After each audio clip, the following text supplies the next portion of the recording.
Hi there, I'm Chris, and today I'm going to be giving you a walkthrough of Athlete Monitoring's Assessments module. The Assessment module will allow you to test athletes' abilities, fitness, performance, easily record that data, as well as easily export it. The Assessment module lives entirely on the Coach admin side of the app. The first thing you'll want to do after logging in is create components. Components are categories which each test can belong to. So we're going to go up here to the Global Settings tab, which is this gear icon. The first tab, which will already be open, is the Components tab. I'm going to create one now for cardiovascular exercises. To do this, simply click the green plus. Type in the name. In the information section, you can add information that will be printed onto the participant's individual profile. There's no limit to the number of components you can create, and if you'd like to edit them, you simply click on the Edit button here and submit to save. Now I'm going to create one more. This one I'm just going to call General Body Health, and I don't need a description for it. Now let's create a test. This stopwatch icon is the Test tab. Click on the tab to open it, and then click on the green plus sign to add a new test. As you can see here, adding a test is quite simple, and in this example I'm going to be creating 3 tests: height, weight, and a calculated one, body mass index or BMI. I'm going to fill in this one's test name as weight. I'm going to select the unit as kilograms. It's a decimal-based metric. For the symbol, I'm going to type B weight for body weight. I'm going to select our general body health component and leave the formula blank. We've got this field here as well for whether a higher score equals a better result. That would be for things like the time it takes an athlete to run a mile. In this case, we're going to click NA because it depends on the athlete, and we can't say that a higher weight or a lower weight is always better. It's very situation-based. Here you've got test procedures if you'd like to write down some information about how the test should be administered. I'm just going to leave it blank for this example and hit submit. Now that's done, I'm going to add another test for height. The unit this time will be meters. Again, it's a decimal-based metric. For the symbol, I'm going to type B height for body height. Back into our general body health component. And again, not applicable here. We can't say that a higher height or a lower height is always better. And submit.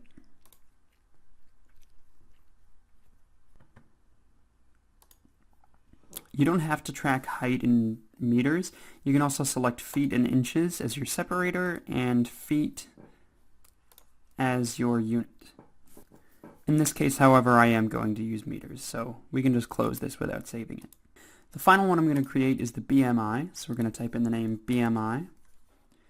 For the unit, I'm going to do kilograms divided by meters squared, because that's the actual formula for BMI. Decimal type, no symbol this time, general body health component, and this time we are going to fill in a formula. So for the formula, we're going to type in B weight, which is the body weight symbol we defined on the previous test, divided by B height, which is the one we defined for the other test, to the power of 2, or squared. So now you can see the symbols we write on the other tests correspond directly to what we'd be typing into the formula here. We could set them to whatever we want. They could be x divided by y to the power of 2, or anything else, as long as it's lowercase and we go back and change it on the tests as well. If it can't find a test with this symbol, then the formula won't work. For now, I am going to leave it as B weight divided by B height because that just makes it easy to read and understand, and hit submit. With that done, we've got to create a battery, which is this tab here.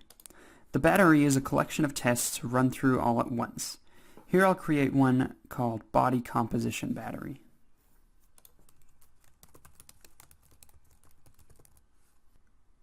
Batteries have several different options as well. The method of interpretation listed here determines how the results are interpreted. If you select improvement rates, the app will show us if an athlete has improved or slipped between different assessments. If we select standards, such as a 3-category standard, then we could define standardized score range or benchmarks in the app to use to interpret individual and group results. We can also edit the names for each category by clicking this gear right here. We see that a pop-up comes up for the 3-category standards. Right now their listed names are bad, acceptable, and good. We can change those to whatever we like. We could be a little bit more optimistic, changing good to great, or whatever you want. For now, bad, acceptable, and good is fine, so I'm just going to leave that as is and close out of this. Dates versus calendar is for deciding when you will perform a battery of tests. If we select Use Calendar, then you must create an assessment, which is essentially just a date with a name attached to it, such as Spring 2016 Assessment. And when you go to enter results, select that assessment to enter scores for this specific period. If you prefer, you can also select Use Real Dates. We recommend this if you're doing a test quite often, like daily or weekly, and this is so that when you're entering the assessment results, instead of selecting the assessments from a list, you'll actually just enter the date you took the assessments, and the system will handle the rest. For now, though, we are just going to use the calendar. Now we simply select which tests will be a part of this battery. I'm going to select all the ones that we created here so far, the weight, height, and BMI. Now, you can also reorder them in the battery by simply dragging and dropping. It doesn't really make sense to have BMI at the top, but let's put height at the top, and weight next, and then the BMI. This can determine the order you actually take the tests, and just help keeps things organized exactly as you like. Here we have the height set to be tested first. You may have noticed the key icons. If these are checked off, it will hide results for this test on the reports. You'll be able to record data, but it will not show up on reports. I'm just going to leave these unchecked, enter a description, and hit submit. We can see our batteries here, and if we ever want to edit it, just like all the other tabs, you just click the edit button here. Since we set our battery to use the calendar, we've got to create an assessment for it. The Assessments tab is here, and we simply click the Add button and define a name and a date. So let's say we're going to be performing this assessment at the end of May. And we'll hit submit. Now that we've defined our assessment, we can use it to record data with any battery. This is the Report Settings tab, where we can edit the names of our reports, which we'll use when we're entering our data. Do this simply by clicking on the gear icon and filling in a new name. You can also set a description. So for Progress Report, I'm going to leave this as is, and this description makes sense too. For Team Profile, however, I'm going to add a description that says, make sure to use standards, because that's actually a report that only works with standards. We'll go through the report types in a few minutes here. And submit. There we go. We see our custom data is saved. We didn't change the name, but you can do that just by editing the name field when you edit. And finally, this is the Standards tab. If we enter the Standards tab, we simply select our battery. In this case, we've only got one, body composition. Select the test for which we want to define standards, and select our age group that we want to define these standards for. I'm going to select this for 18-year-olds. And if you click here, you can actually edit which age groups are enabled. If, for example, there's no one on your team older than 49, you can disable all the age groups above 49, and that way you don't have to worry about setting standards for them. But we're just going to edit this body composition height, hit next, and in the standards entry screen here you'll see we just have 3 fields. A comment for an increase, a comment for a decrease, and a comment for a stable score. This is because we selected improvement rates. If we had selected 3 category standards, we would have the option to set the 3 different benchmarks, or if we selected 4 category standards, we could select 4 benchmarks, and so on and so forth.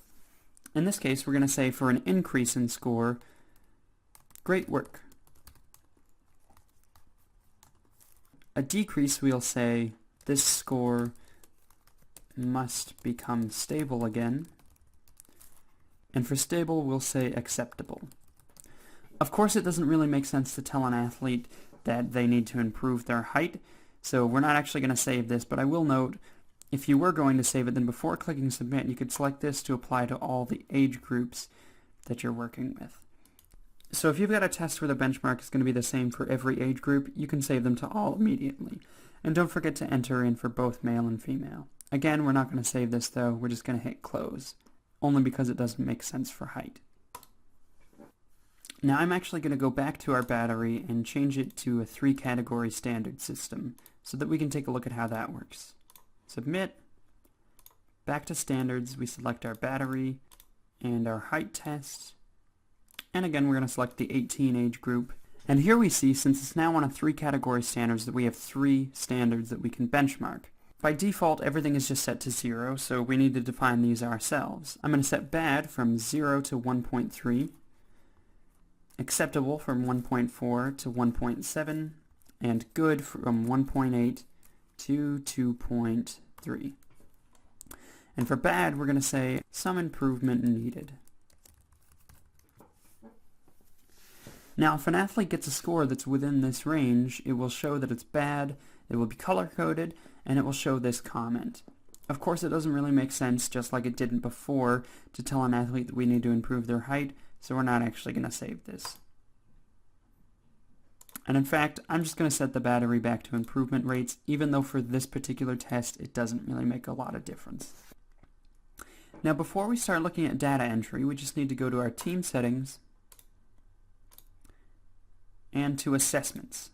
We can see here all of our assessments, all of our batteries, and all of our reports can be selected or deselected. This way, you can enable or disable them on a per-team basis.